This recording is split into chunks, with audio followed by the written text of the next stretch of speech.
Татьяна уже вторую неделю не может записать свою бабушку к врачу. Пожилой женщине нужен пульмонолог, но попасть к нему можно только с направлением от терапевта.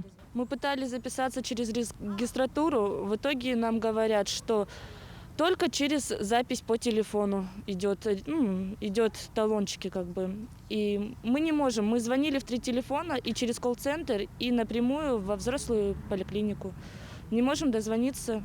С 8 до 9 мы звоним, вот запись нам говорят, с 8 до 9 мы звоним и не можем записаться. Многие пациенты столкнулись с этой проблемой. Телефон оператора занят, а когда удается дозвониться, свободных талонов к врачу уже нет. Жалобы, конечно, поступают. В основном дозвониться пациенты могут. Проблема в том, что уже не хватает талонов, свободных мест. У нас есть кабинет неотложной помощи. Если пациенту требуется какая-то неотложная помощь, например, высокая температура у человека, давление, либо острая боль, он может без предварительной записи обратиться в кабинет неотложной помощи. Также по субботам, каждую субботу с 9 до 3 принимает дежурный врач-терапевт без предварительной записи в порядке живой очереди. Основной поток звонков поступает в утреннее время. Именно из-за этого дозвониться бывает нелегко. Взрослая поликлиника, здравствуйте.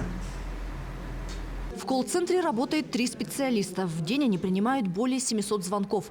Это и запись к специалистам, и вызов врача на дом, и консультативная помощь. У нас есть общая база 59133, это наши колл-центровские номера. Плюс дополнительно еще номера 41535 и 42913. Все они с 8 часов активно, скажем так, работают.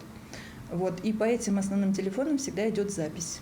Даже сами работники колл-центра называют дозвонившихся пациентов счастливчиками, потому что поток звонков, особенно в первой половине дня, не прекращается.